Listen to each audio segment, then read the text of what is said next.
की दूज, चतुर्थी, अष्टमी, दसवीं, एकादशी, प्रदोष, शिवरात्रि, ये श्राद्ध पक्ष की वो तिथियां हैं जिन तिथियों पर अगर गौ माता को एक चुल्लू पानी भी अगर पिला दिया जाता है तो हमारे पूर्वजों को तर्पण और तिलांजलि की जरूरत नहीं पड़ती, वो तर जाते। अब पितरों के देवता आर्यमा स्वामी बैठे थे तो उन्होंने शब्द सुना पार्वती जी का। शब्द सुनकर माता पार्वती जी के पास में आर्यमा स्वामी आए और पूछा, माता पार्वती आप क्यों आवाज लगा रही हो, क्या हुआ? आप आवाज क्यों लगा रही हो, हुआ क्या? पार्वती जी ने कहा, मैं मेरे नाना के घर में आई हूं पर इतना सारा कुशा रखा देखा है, डाब रखा देखा है, तो मैंने पूछा कि ये कुशा, ये डाब क्यों रखा?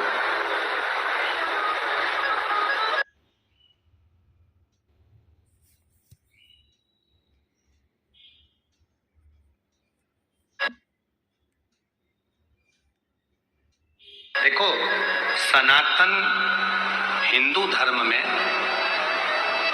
जो कुशा होती है, जो डाब होता है, साल भर अपने घर के अंदर कहीं ना कहीं इस कुशा को, इस डाब को संभाल कर रखना चाहिए। उसका कारण क्या बताया है?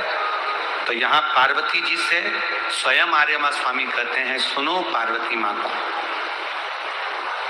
पितृलोक में ये जो ढाब है, पितृलोक में जो ये कुशा है, पितृलोक में ये कुशा जो रखी हुई तुम देख रही हो, इस कुशा का महत्व ये होता है कि जिस घर में, जिस घर के अंदर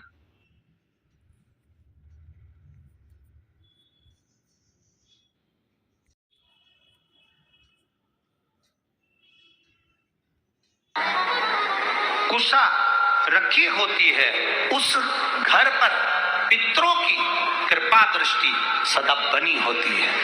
वहां दुख, तकलीफ, कष्ट नहीं आता।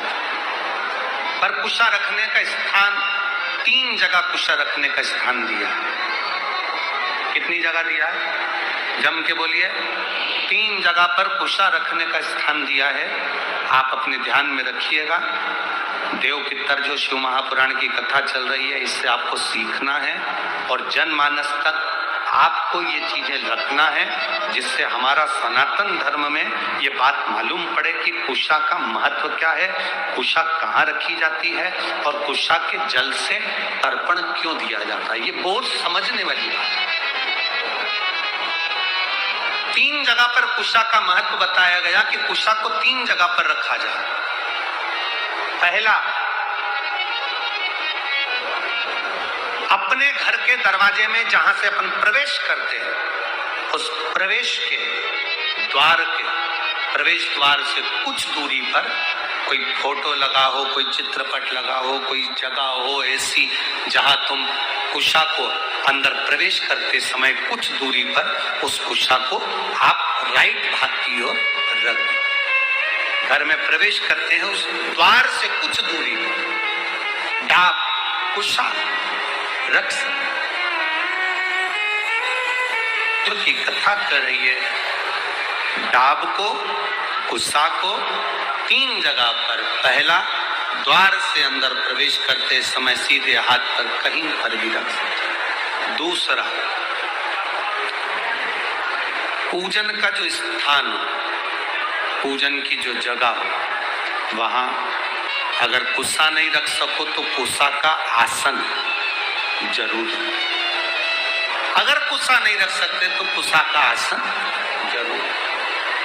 तीसरा,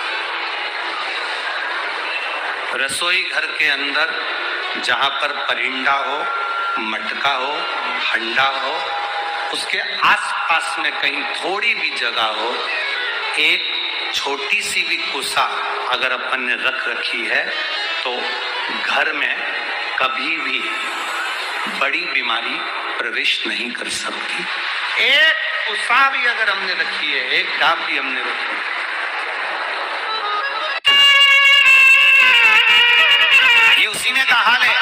जैसे किसी की प्रॉपर्टी नहीं बिक रही हो, प्लाट नहीं बिक रहा हो, बहुत कर्जे में लदा लूम हो गए, काम ही नहीं हो रहा, जमीन बिकी नहीं रही, प्लाट बिकी नहीं रहा, फ्लैट जा ही नहीं रहा, कुछ मत करो, कुछ नहीं करना। एक लाल फूल लो, वो घंटी वाला फूल देखा है, जैसोन का फूल बोलते हैं उसको, घंटी वाला।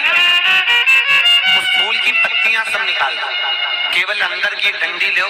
उस डंडी को जहां पर भगवान भोलेनाथ जी की जो जलाधारी है ना, आपको बताया था कि यहाँ पर गणेश है, उधर कार्तिक है, बीच में क्यों कौन है, अशोक सुंदरी, भगवान शिव की बेटी।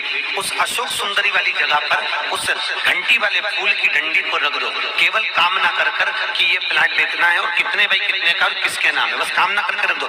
उसी डंडी को 15 मिनट बाद उठा लो और उसको ले जाकर जिस जमीन को बेचना, जिस फ्लैट को बेचना, उसमें पटक दो। मात्र 1.5 महीने के अंदर सौदा हो जाता है, मात्र 1.5 महीने। जो वस्तु को बेचना, पितृदोष है ये आपको कैसे मालूम पड़ेगा?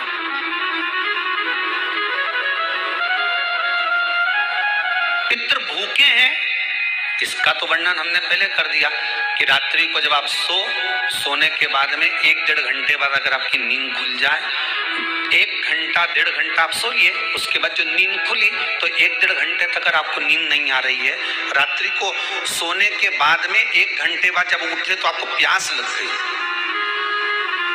भूख लगने लगी, प्यास लगने लगी कि मेरे को पानी पीना पड़ेगा, घबराहट हो रही, पानी पीना पड़ेगा। 1-1.5 घंटे सोने के बाद अचानक नींद खुले और आपको प्यास लगे, समझ लेना आपके पितृ भूखे हैं और प्यास है।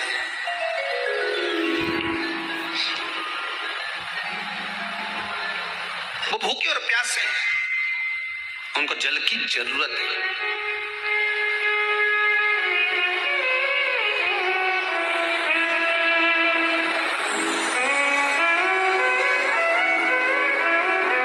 किसी भी नदी में, सरोवर में, कुंड में, बावड़ी में, तालाब में, आप तीर्थ में जाकर जब स्नान करते हैं तो स्नान करने के बाद एक काम का नियम बना लो कि अपने हाथ की अंजलि में जल लेकर अपने पूर्वजों को देना है। प्यासे रहते हैं, भाग मांगते हैं।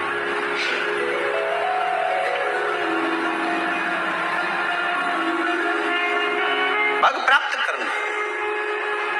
3 वृक्ष पितरों के तुल्य हैं।